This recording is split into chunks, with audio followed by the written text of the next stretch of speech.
السلام علیکم ورحمۃ اللہ۔ ترجمہ تفسیر القرآن الکریم، سبق نمبر 386، سورہ التوبہ، آیت 113 تا 115، پارہ نمبر 11۔ اعوذ باللہ من الشیطان الرجیم۔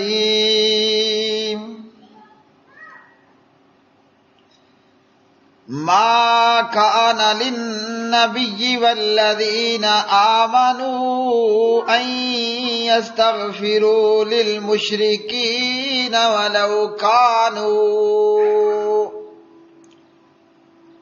ولو كانوا أولي قربى من بعد ما تبين لهم أنهم أصحاب الجحيم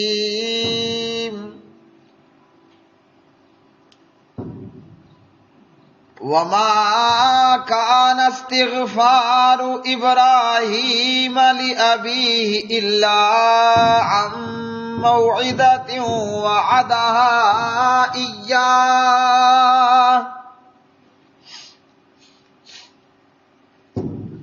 فلما تبين له أنه عدو لله تبرأ منه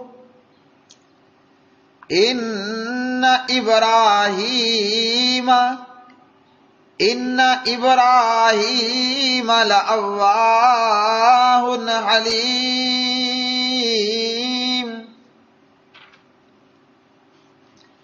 وما كان الله ليضل قوما بعد إذ هداهم حتى يبين لهم ما يتقون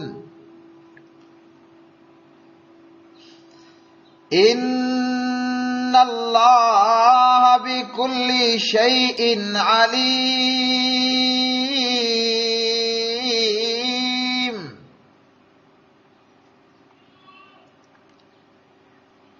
إن الله له ملك السماوات والأرض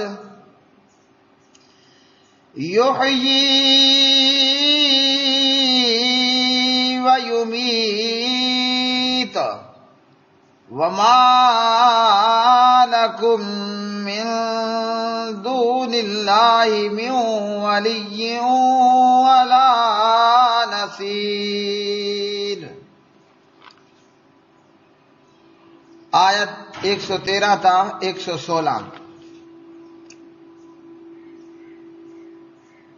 اس نبی اور ان لوگوں کے لیے جو ایمان لائے کبھی جائز نہیں کہ وہ مشرکوں کے لیے بخشش کی دعا کریں، خواہ وہ قرابت دار ہوں، اس کے بعد کہ ان کے لیے صاف ظاہر ہو گیا کہ یقیناً وہ جہنمی ہیں۔ اور ابراہیم علیہ السلام کا اپنے باپ کے لیے بخشش مانگنا نہیں تھا مگر اس وعدے کی وجہ سے جو اس نے اس سے کیا تھا۔ پھر جب اس کے لیے واضح ہو گیا کہ بے شک وہ اللہ کا دشمن ہے تو وہ اس سے بے تعلق ہو گیا۔ بے شک ابراہیم یقیناً بہت نرم دل، بڑا بردبار تھا۔ اور اللہ تعالیٰ کبھی ایسا نہیں کہ کسی قوم کو اس کے بعد گمراہ کر دے کہ انہیں ہدایت دے چکا ہو، یہاں تک کہ ان کے لیے وہ چیزیں واضح کر دے جن سے وہ بچیں۔ بے شک اللہ تعالیٰ ہر چیز کو خوب جاننے والا ہے۔ بے شک اللہ تعالیٰ ہی ہے جس کے لیے آسمانوں اور زمین کی بادشاہت ہے، زندگی بخشتا اور موت دیتا ہے، اور تمہارے لیے اللہ تعالیٰ کے سوا نہ کوئی دوست ہے اور نہ کوئی مددگار۔ ما کانا نہیں ہے لائق للنبی پیغمبر کے لیے والذین، اور نہ ان لوگوں کے لیے جو آمنو ایمان لائے، ان یہ کہ یستغفروا وہ بخشش طلب کریں، للمشرکین مشرکوں کے لیے، ولو اگرچہ کانو ہوں وہ اولی قربا قرابت دار، من بعد اس کے بعد کے تبینہ واضح ہو گیا، لہم ان کے لیے، انہم کہ بلا شبہ وہ اصحاب الجحیم جہنمی ہیں، وما کان اور نہیں تھا استغفار بخشش طلب کرنا ابراہیم علیہ السلام کا، لی ابی اپنے باپ کے لیے، الا مگر، اب موعدہ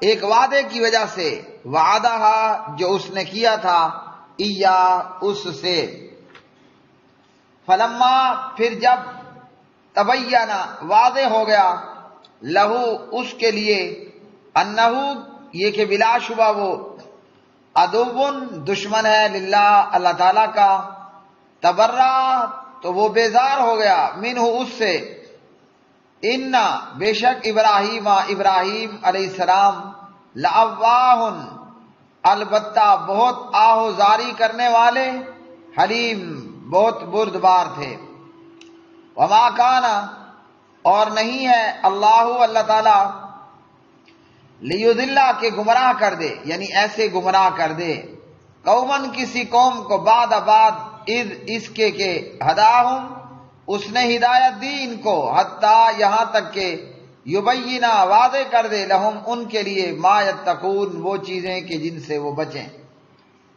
ان اللہ بے شک اللہ تعالیٰ، بکل شیء ہر چیز کو، علیم خوب جاننے والا ہے، ان اللہ بے شک اللہ تعالیٰ، لہو اسی کے لیے ہے، ملک بادشاہی، السماوات آسمانوں کی، والارض اور زمین کی، یحیی وہی زندہ کرتا ہے، ویمیت اور وہی مارتا ہے، وما لکم اور نہیں ہے تمہارے لیے، من دون اللہ اللہ تعالیٰ کے سوا،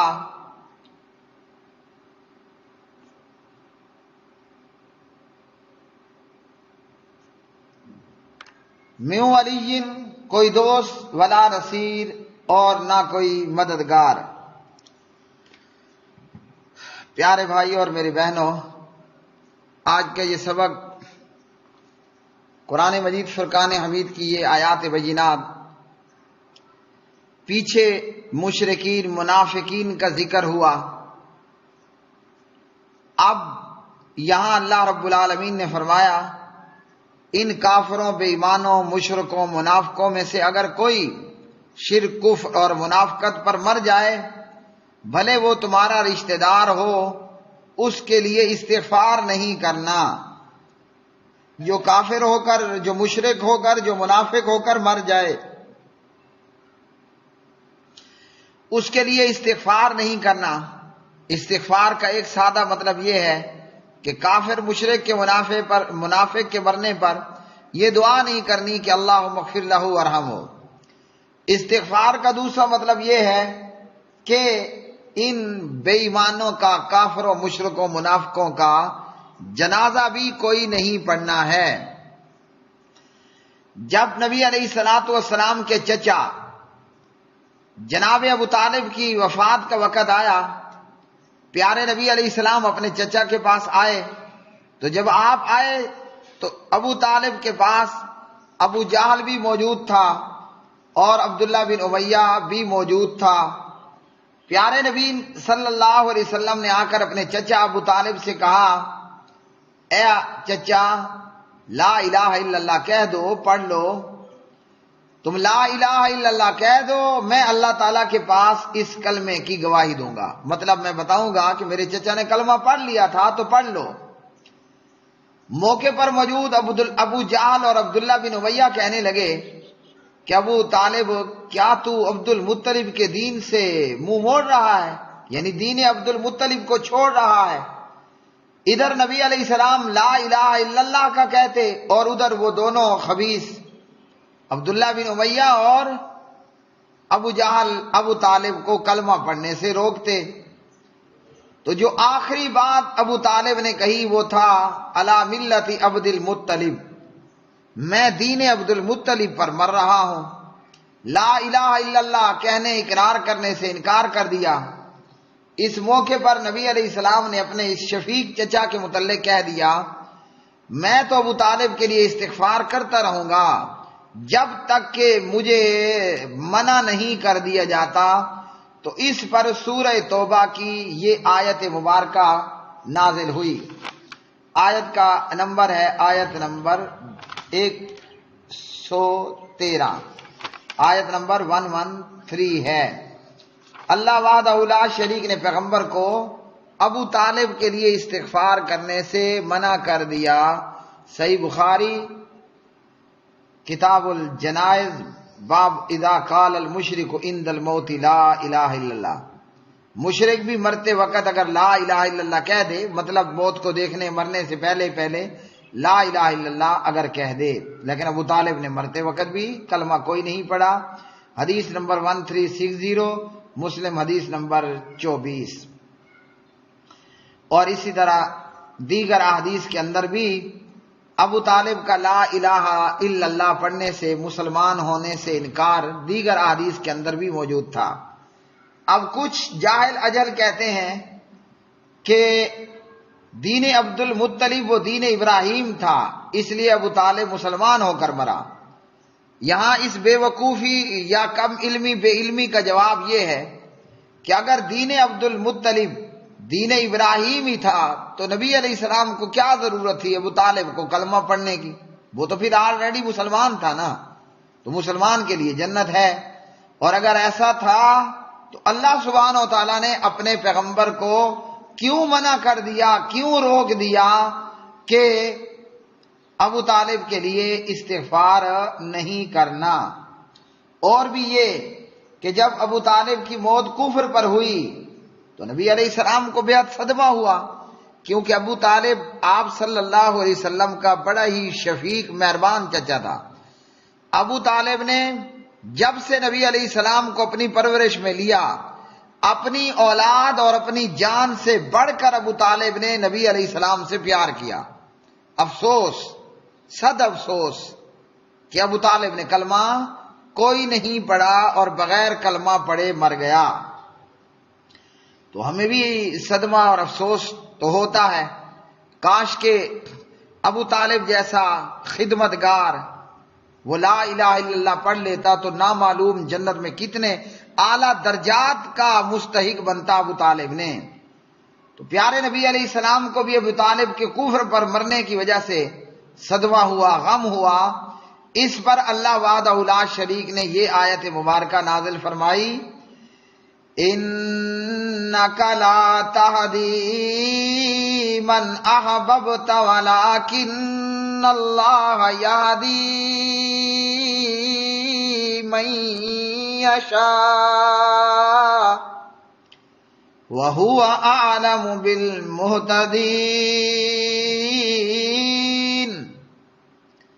بے شک آپ ہدایت نہیں دیتے، ہدایت آپ کے ہاتھ میں نہیں ہے کہ جس کو آپ دوست رکھیں، لیکن اللہ تعالی ہدایت دیتا ہے جسے چاہتا ہے، اور اللہ ہدایت پانے والوں کو زیادہ جاننے والا ہے۔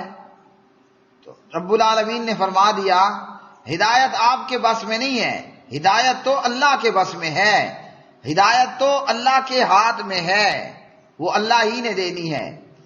ابو طالب جہنم میں ہوگا، اور اس تعلق سے پیارے نبی علیہ السلام سے عبداللہ ابن عباس رضی اللہ تعالی عنہما روایت کرتے ہیں، صحیح مسلم کتاب الایمان میں حدیث نمبر 212 میں، جہنم میں سب سے ہلکا عذاب پیارے نبی علیہ السلام کے چچا ابو طالب کو ہوگا۔ کون سا عذاب ہوگا؟ سب سے ہلکا۔ اور ہوں گے کہاں پر؟ جہنم میں ہوں گے نا، جنت میں تو عذاب نہیں ہوتا، عذاب تو جہنم میں ہی ہے نا۔ لیکن ابو طالب کو سب سے ہلکا عذاب ہوگا، اور وہ عذاب بھی کیا عذاب ہوگا کہ 2 جوتیاں ابو طالب کو پہنائی جائیں گی آگ کی، جس کی وجہ سے ابو طالب کا دماغ کھول رہا ہوگا۔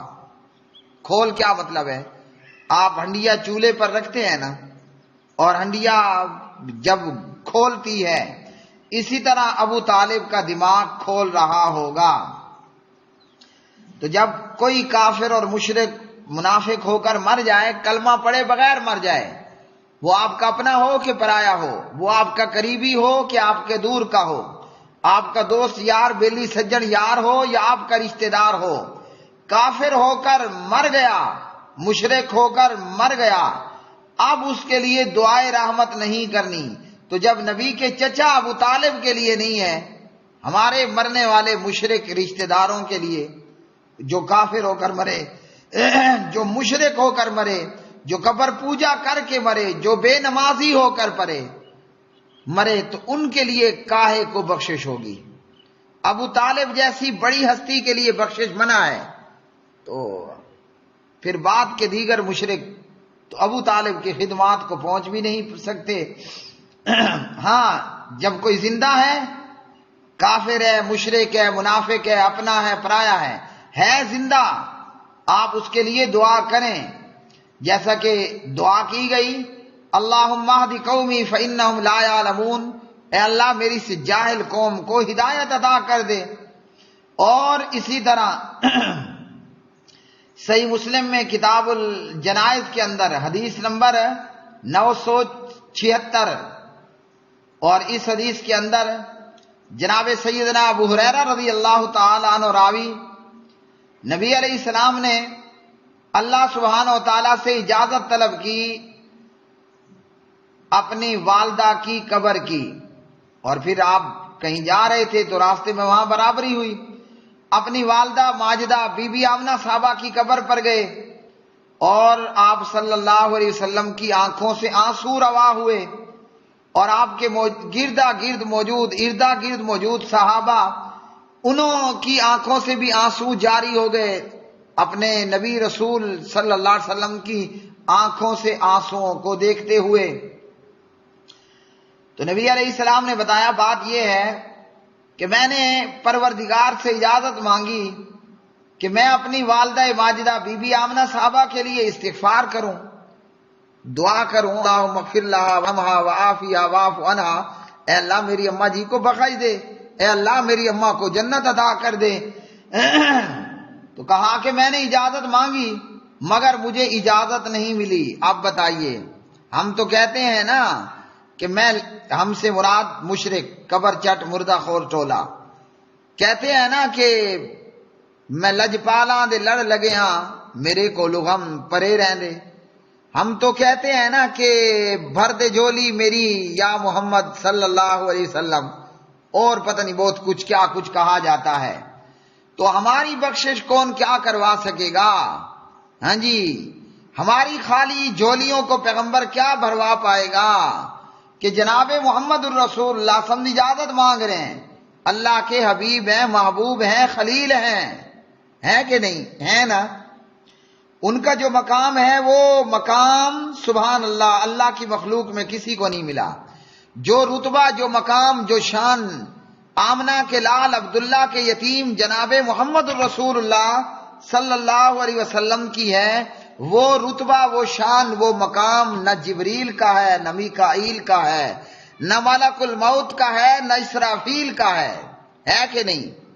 پیارے نبی کی امت میں، اللہ کی مخلوق میں سب سے اعلیٰ اور عرفہ، فرمایا وَرَفَعْنَا لَكَ ذِكْرَكَ، فرمایا لَعَمْرُكَ إِنَّهُمْ لَفِي سَكْرَتِهِمْ يَعْمَهُونَ، فرمایا فَلَا وَرَبِّكَ لَا يُؤْمِنُونَ حَتَّى يُحَكِّمُوكَ، فرمایا مَن يُطِعِ الرَّسُولَ فَقَدْ أَطَاعَ اللَّهَ، پورا قرآن پڑھتے جاؤ۔ تو جو رتبہ، جو مقام، جو شان جناب بی بی آمنہ صاحبہ اور جناب عبداللہ صاحب کے لخت جگر جناب محمد الرسول اللہ صلی اللہ علیہ وسلم کا ہے، وہ رتبہ، وہ شان تو کسی کا بھی کوئی نہیں ہے۔ اور یہاں اتنی بڑی شان آن بان والا اپنی ماں جی کے لیے اجازت مانگتا ہے، یا پاک پروردگار، اے میرے رب العالمین، مجھے اپنی ماں آمنہ کے لیے استغفار کی اجازت دیجیے۔ فرمایا اجازت ہے کوئی نہیں ہے، اچھا ایک اور اجازت اگر عنایت کر دیجیے، یہ نہیں تو وہ دے دیجیے۔ وہ کیا ہے؟ کہ مجھے اجازت دیں کہ میں اپنی ماں صحابہ کی قبر کی زیارت کر لوں. اللہ تعالیٰ نے فرمایا ہاں قبر کی زیارت کر سکتے ہو. تو پیغمبر نے فرمایا تم بھی قبروں کی زیارت کرو، کیونکہ قبریں آخرت کو، موت کو یاد دلاتی ہیں. آج یہ مرا ہے کل میں نے مرنا ہے. مسلم 976. تو جب پیغمبر کو ان کی والدہ معاہدہ کے لیے اجازت نہیں دی گئی، اگر کسی امتی کی ماں کافر مشرک ہو تو کیا ہم اس کا جنازہ اور اس کے لیے استغفار کر سکتے ہیں؟ سوچو میرے بھائیوں، کتنے ہم میں سے مسلمان ہیں جو ابو بکر رضی اللہ عنہ کو گالیاں دینے والوں کا اور علی کو اللہ کہنے والوں کا جنازہ پڑھنے کے لیے کھڑے ہو جاتے ہو.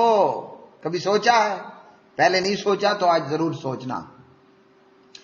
تو نبی علیہ الصلوۃ والسلام کو منع کر دیا گیا. پھر بات ہوئی جناب ابراہیم علیہ السلام کی. کہا کہ ابراہیم علیہ السلام کا اپنے باپ آزر کے لیے بخشش مانگنا وہ تو ایک وعدہ تھا، کہا تھا کہ میں آپ کے لیے بخشش مانگوں گا. لیکن جب پیغمبر ابراہیم علیہ السلام کو یہ معلوم ہو گیا کہ یہ تو بے ایمان ہے، پکا اللہ کا دشمن ہے، تو ابراہیم علیہ السلام اس سے بیزار ہو گئے، بے تعلق و لا تعلق ہو گئے. یہ کیا ہے؟ اس تعلق سے سنن نسائی کتاب الجنائز میں باب النہی عن الاستغفار للمشرکین، ہاں جی، حدیث نمبر کتنا ہے؟ 2038. اور علامہ البانی رحمہ اللہ فرماتے ہیں روایت حسن ہے. 2038 2038 نمبر کی یہ روایت. حضرت علی علیہ السلام نے ایک شخص کو سنا، وہ اپنے ماں باپ کے لیے استغفار کر رہا تھا جبکہ اس کے ماں باپ مشرک تھے، مطلب مشرک ہو کر مر گئے. تو جناب علی نے کہا کہ تم ان کے لیے بخشش کی دعا مانگ رہے ہو، تو مشرک تھے. تو کہا کہ ابراہیم علیہ السلام نے آزر کے لیے نہیں مانگی تھی. جب یہ بات ہوئی حضرت علی نبی علیہ السلام کے پاس آئے اور یہ بات ذکر کی. اس پر اللہ نے سورہ توبہ کی آیت 114 نازل فرما دی کہ بھئی وہ تو ایک بطور وعدہ تھا، انہوں نے وعدہ وفا کیا، اور جب ان کا اللہ کا دشمن ہونا ابراہیم علیہ السلام کو معلوم ہو گیا تو پیغمبر ابراہیم علیہ السلام اس سے بے تعلق اور لا تعلق ہو گئے. جب آزر نے ابراہیم علیہ السلام کو گھر سے نکالا تھا تو اس وقت ابراہیم علیہ السلام نے اپنے مشرک باپ سے وعدہ کیا تھا کہ میں آپ کے لیے استغفار کرتا رہوں گا، اور حسب وعدہ انہوں نے وعدہ وفا کیا. اور اسی طرح قیامت کا دن ہوگا، قیامت کا دن ہوگا تو ابراہیم علیہ السلام فرمائیں گے یا اللہ میرے باپ کے جہنم میں ہونے سے زیادہ میری کیا اور اس سے زیادہ کوئی رسوائی ہوگی. لوگ کہیں گے خلیل اللہ کا باپ علیہ السلام جہنم میں ہے، اور یہاں پر کیا ہوگا؟ تو اللہ رب العالمین اپنے خلیل کو کہے گا اے میرے خلیل اپنے پاؤں کی طرف تو دیکھ، تھوڑا نیچے تو دیکھ نا. ابراہیم علیہ السلام جب پاؤں کی طرف دیکھیں گے تو آزر ابراہیم علیہ السلام کا والد وہ گندگی میں لتھڑے ہوئے، ان کے والد کی شکل گندگی آلودہ بجو کی بنا دی جائے گی. یہ گندا سا جانور ہے، بجو کی شکل بنا دی جائے گی، اور فرشتے اس بجو کو پاؤں سے پکڑ کر وہ ماریں گے جہنم میں. اب آزر ہوگا جہنم میں، لیکن جہنمیوں میں سے کوئی نہیں پہچان پائے گا کہ یہ ابراہیم علیہ السلام کا باپ ہے. اب یہاں دیکھیے ایک اور بڑے مزے کی بات ہمارے علم میں آئی، اور یہ حدیث ہے کہاں پر؟ یہ حدیث ہے صحیح بخاری میں باب قول اللہ تعالی واتخذ اللہ ابراہیم خلیلا، حدیث نمبر ہے 3350 3350. اب ابراہیم علیہ السلام کا بھی رتبہ آپ سب اور ہم مانتے ہیں اور جانتے بھی ہیں، بہت بڑا رتبہ، بہت بڑی شان ہے ابراہیم علیہ السلام کی. لیکن ابراہیم علیہ السلام کی سفارش بھی رد ہو رہی ہے. اللہ نے اپنے خلیل کو رسوائی سے تو بچا لیا مگر اس کے مشرک باپ کو جہنم سے کوئی نہیں بچایا. ہم کولے کولے مسئلے بیان کرتے ہیں، میرے مقتدی ناراض نہ ہو جائیں، ہاں جی، میرا دوست ناراض نہ ہو جائے، میرا چندہ دینے والا ناراض نہ ہو جائے، ہاں میرا باپ ناراض نہ ہو جائے، میری ماں ناراض نہ ہو جائے. اللہ سبحانہ و تعالیٰ کے خلیل ہیں، خلیل اللہ ابراہیم علیہ الصلاۃ والسلام. اور جناب ابراہیم اور اللہ سبحانہ و تعالیٰ کا بڑا گہرا اور قریبی اور مضبوط تعلق ہے نا، تو کیا اللہ رب العالمین نے اپنے خلیل کی بات کو مانا کہ میرا خلیل کہیں اداس نہ ہو جائے، ہاں جی، دل چھوٹا نہ ہو جائے وغیرہ؟ بھائی میریو، جہاں اصول آیا وہاں کسی کی پرواہ نہیں کرنی، یہ اللہ کی سنت ہے، یہ اللہ کی سنت ہے، بخاری نے یہ سنت بتائی ہے۔ اہل حدیثوں اور دیگر مسلمانوں سب سن لو، پڑھ لو بخاری کی حدیث۔ ابراہیم علیہ السلام فرما رہے میری رسوائی ہوگی کہ میرا ابا بھی جہنم میں، اللہ نے اپنے خلیل کی بات کو نہیں مانا، رسوائی سے تو بچا لیا مگر مشرک باپ کو، ابراہیم علیہ السلام کے مشرک باپ کو جہنم سے کوئی نہیں بچایا۔ اور آپ کیا کہتے ہو؟ میں لجپالاں دے لڑ لگے ہاں میرے کو لو غم پرے رہندے۔ آپ کیا کہتے ہو؟ بہاول حق بیڑا دھک۔ تم کیا کہتے ہو؟ بری بری امام بری، میری کھوٹی قسمت کر دے کھری۔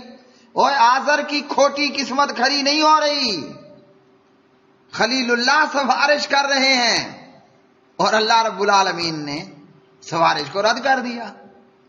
فرشتوں نے پکڑ کر جہنم پھینکا۔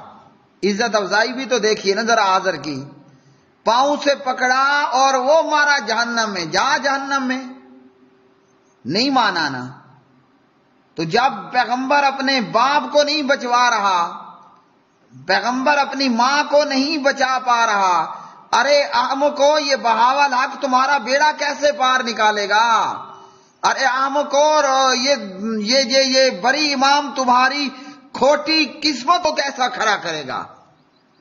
اگر ایسا ہوتا تو ابو طالب کی کھوٹی قسمت کھڑی ہو جاتی، اگر ایسا ہوتا تو آمنہ صحابہ کی کھوٹی قسمت کھڑی ہو جاتی، ارے اگر ایسا ہوتا تو خلیل اللہ علیہ السلام کے باپ آزر کی کھوٹی قسمت کھڑی ہو جاتی۔ قرآن پڑھو قرآن، اور قرآن سنو تاکہ دنیا آخرت کے اندر کامیابیاں پاؤ، تاکہ دنیا آخرت کے اندر کامیابیاں پاؤ۔ فرمایا ابراہیم علیہ السلام بڑی آہذاری کرنے والا، بہت آہیں کرنے والا، اور دل کا بہت نرم تھا، دل کا بہت نرم تھا۔ اور اللہ رب العالمین کسی کو بھی ایسے نہیں پکڑتا جب تک کہ اللہ کسی پر حجت تمام نہ کر دے۔ اور یہ کہ اللہ ہی آسمان و زمین کی بادشاہت کا مالک ہے، وہ زندگیوں دینے کا مالک ہے، وہ موت دینے کا مالک ہے، وہی سب کچھ کا مالک ہے، اسی کے در پہ جھکو، اسی سے مانگو۔ وآخر دعوانا الحمدللہ رب العالمین۔